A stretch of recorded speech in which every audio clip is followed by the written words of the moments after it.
नमस्कार साथियों, infusion notes के यूट्यूब चैनल पर आपका स्वागत है। आज का सेशन रहेगा साथियों 4 फरवरी 2024 इंडिया करंट अफेयर्स का।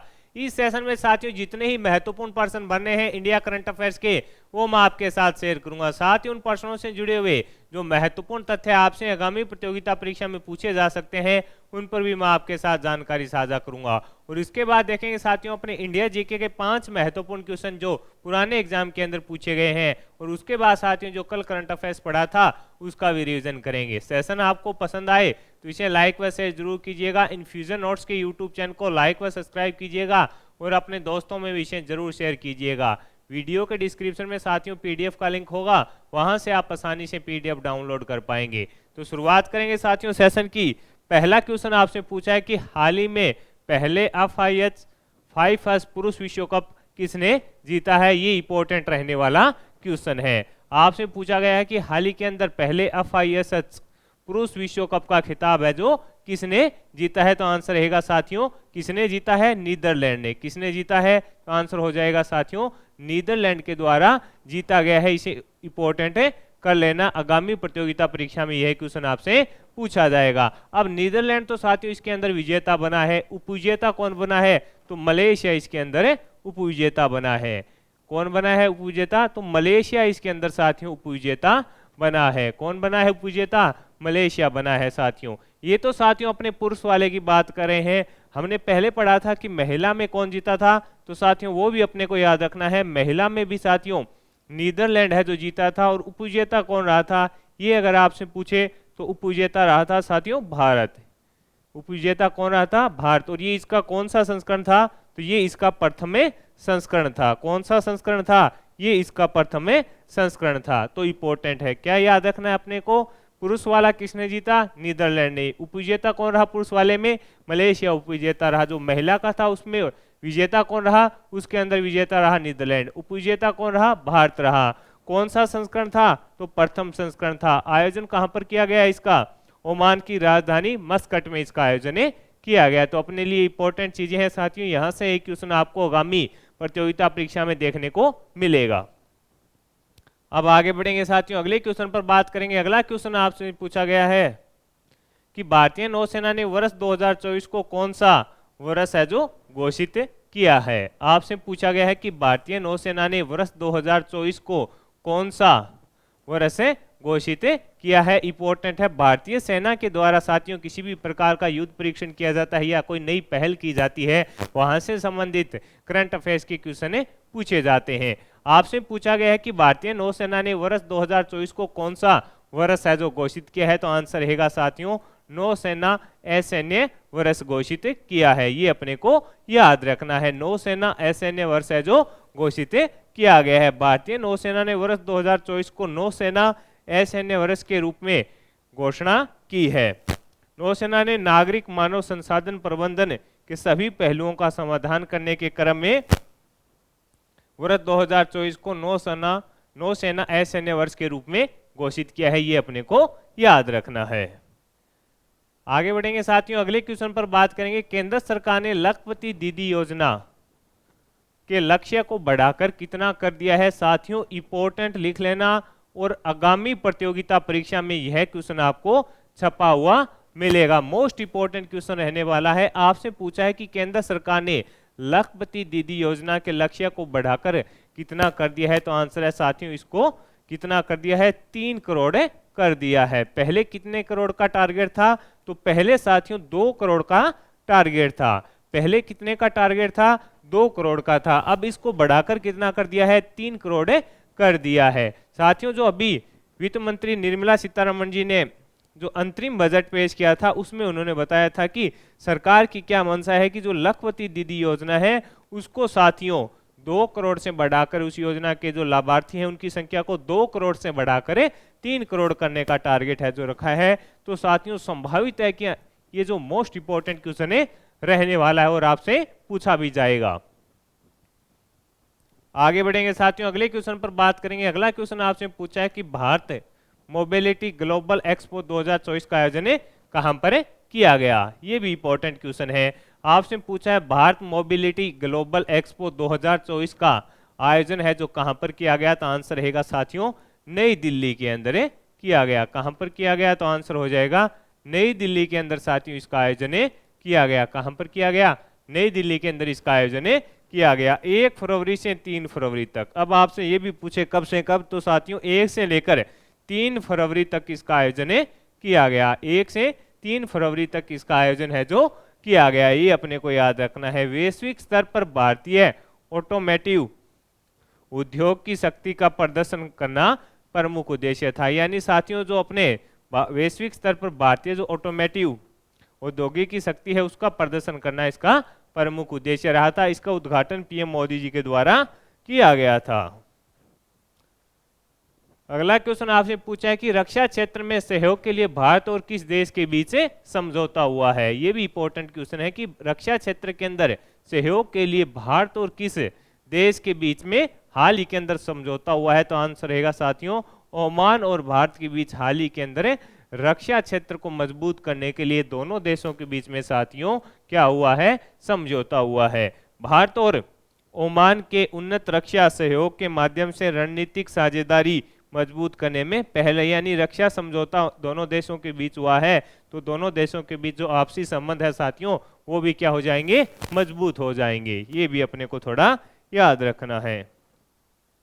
अगला क्वेश्चन आपसे पूछा है कि 37वां सूरजकुंड अंतर्राष्ट्रीय शिल्प मेला किस राज्य में आयोजित किया जा रहा है। ये भी इंपॉर्टेंट क्वेश्चन है कि 37वां सूरजकुंड अंतर्राष्ट्रीय शिल्प मेला किस राज्य के अंदर आयोजित किया जा रहा है। तो आंसर रहेगा साथियों कहां पर किया जा रहा है?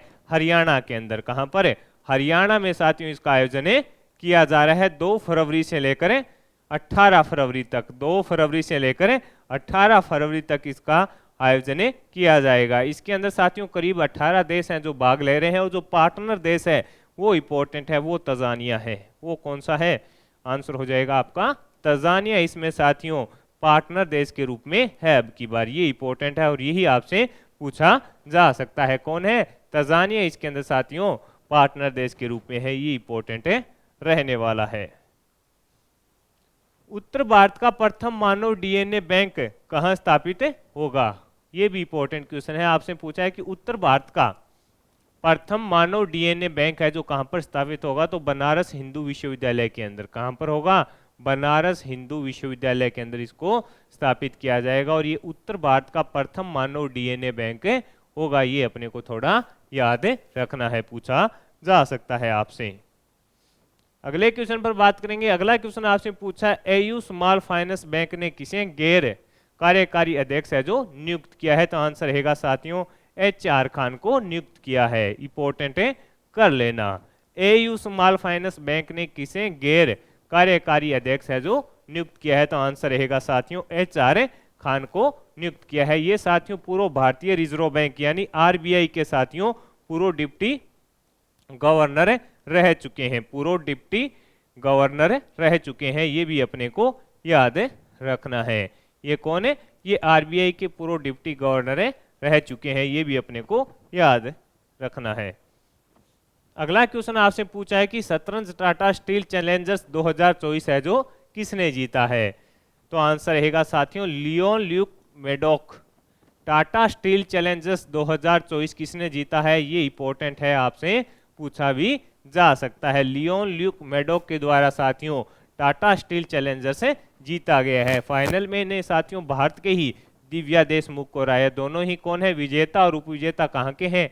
भारत के हैं। ये अपने को याद रखना है साथियों। इसके अंदर 2 टूर्नामेंट होते हैं। शतरंज टाटा स्टील चैलेंजर्स होता है और एक क्या होता है? मास्टर्स। क्या होता है? मास्टर्स होता है। यानी जो साथियों अब की बार चैलेंजर्स जीता है वो अगली साल क्या खेलेगा? मास्टर्स टूर्नामेंट खेलेगा। तो अब हमने चैलेंजर्स पर तो बात कर ली कि कौन जीता है, अब अपने मास्टर्स पर बात करें कि मास्टर्स का खिताब किसको मिला है। तो चीन के वेई यी को खिताब मिला है। इन्होंने साथियों जो भारत के गुकेश हैं उसको हरा कर जीता है। तो ये दोनों इंपॉर्टेंट फैक्ट हैं कि चैलेंजर्स क्या होता है, चैलेंजर्स जो जीता है वो अगले साल साथियों जो मास्टर्स टूर्नामेंट होता है उसमें भाग लेता है। ये अपने को थोड़ा याद रखना है। अगला क्वेश्चन आपसे पूछा गया है कि विश्व वेटलैंड दिवस 2024 पर अंतर्राष्ट्रीय सम्मेलन है जो कहां पर आयोजित किया गया। तो आंसर रहेगा साथियों इंदौर के अंदर। कहां पर? मध्य प्रदेश के इंदौर के अंदर साथियों इसका आयोजन किया गया। कब किया गया? तो 2 फरवरी को इसका आयोजन किया गया था। ये अपने को याद रखना है। मध्य प्रदेश के इंदौर में साथियों जो शीरपुर तालाब है उसमें इसका आयोजन किया गया था। शीरपुर तालाब में इसका आयोजन किया गया था। ये भी अपने को याद है, जो रखना है, आपसे पूछा जा सकता है।